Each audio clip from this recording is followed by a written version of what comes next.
Chicken legs, aka chicken leg syndrome, occurs when clueless jock guys go to the gym and train nothing but their upper body, arms, pecs, shoulders, and completely forget about their legs.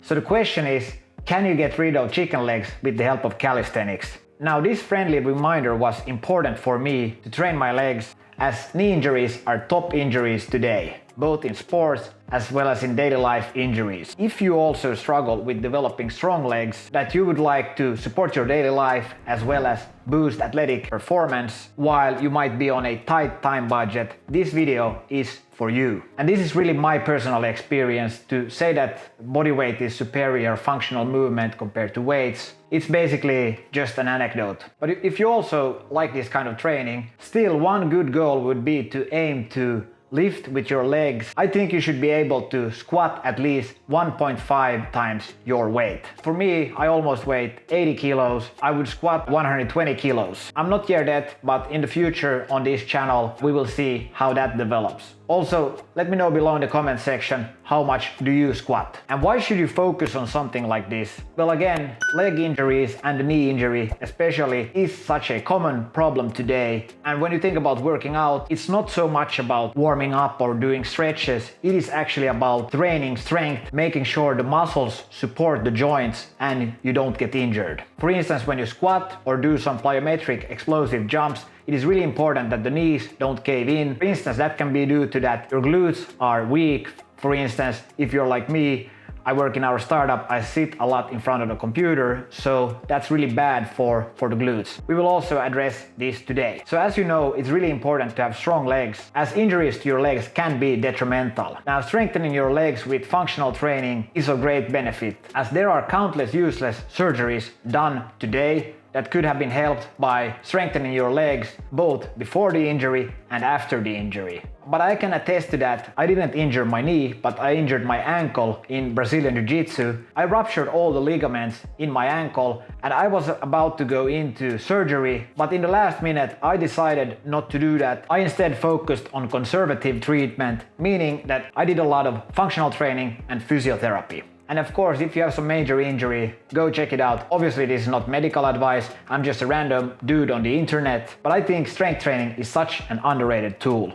We can do so much with functional movement. Now, to train the legs, it's not just about doing some specific exercise like what is the absolute best exercise. It is, of course, important to do specific exercises, but it's really important to stimulate muscle growth by breaking down the muscle fiber. So you should mainly be focusing on strength and hypertrophy training when you want to develop strong, robust legs. Here we're going to focus mostly on hypertrophy training, meaning that we focus on repetitions between 5 to 30. Now, this is really important that the last repetitions should feel really intense. Of course, that can be a problem when we train the legs, as the muscle groups surrounding the legs are such a big muscle group, so you can probably do like over 100 squats with just your body weight as resistant. And that won't develop stronger legs. So it's almost impossible to train them if you don't do it right with enough challenging exercises. So let's have a look at them.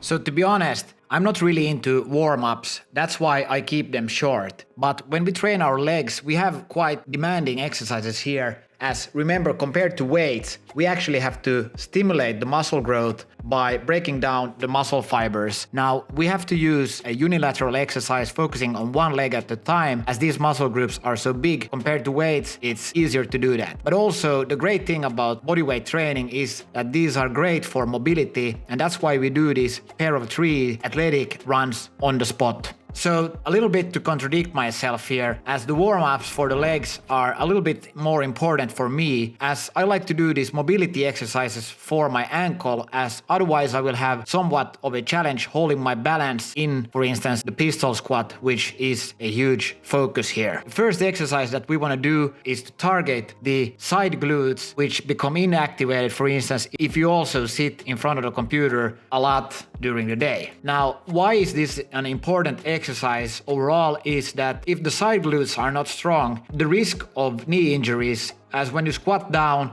your knee might start to cave in. Alright, so next up we have the Nordic curls, which is really great for the glutes as well as to develop, you guessed it, the hamstrings. It's a quite challenging exercise, and make sure to go slowly down and immediately explode up with a push-up. Go slowly down again. This exercise can help you, for instance, prevent a detrimental injury like the ACL tear. What better place to do this exercise than in this beautiful Nordic summer scenery with my body staring at my butt? No, I'm just kidding. Anyways, you're probably gonna need a training body to keep your ankles tightly to the ground or put your ankles below a ledge. So next up we have the brother of the archer push-up, the archer squat. Now here you see that you're getting into those one leg exercises. It's somewhat challenging as it demands some mobility and also strength. Make sure to keep your posture upright. This exercise targets your quads, glutes, hamstrings and hip flexors. Again, as we transfer into these unilateral leg exercises, we will reap the rewards of hypertrophy gains in similar manners as we would use weights, but we also get the benefits of mobility. Next up we have the one leg Bulgarian split squat. Now this is especially great for the glutes as well as the quad. And here you can see that you have to have ankle mobility and that it's really important to not cave in, inverting your knees, as you don't want to suffer any, for instance, ACL injuries. So that's why the side glutes, for instance, are such an important exercise that gets neglected. We avoid it. That could be one cause why we see a lot of leg injuries. And I think that we can avoid these type of injuries by paying attention to the details of exercises like this. And if you have difficulties with this exercise, of course, go back to the standard Bulgarian split squat.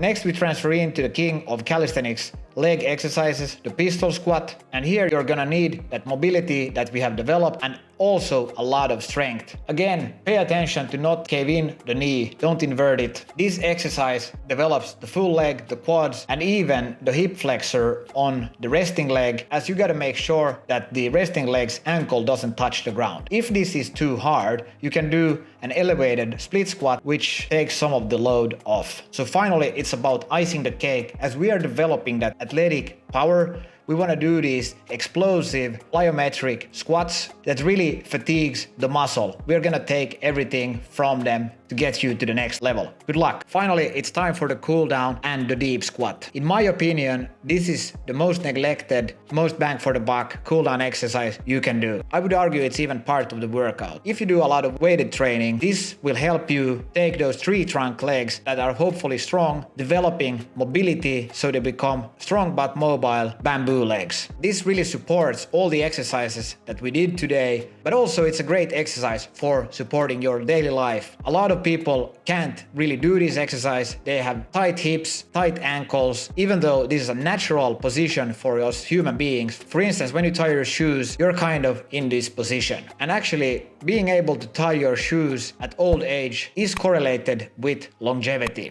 All right, good luck. Let me know how it goes. So when you're done with the legs, it's time to address the upper body with this video. And of course, when we think about health, it's also about financial health. So remember to check this video as well. Thanks for watching. Bye bye.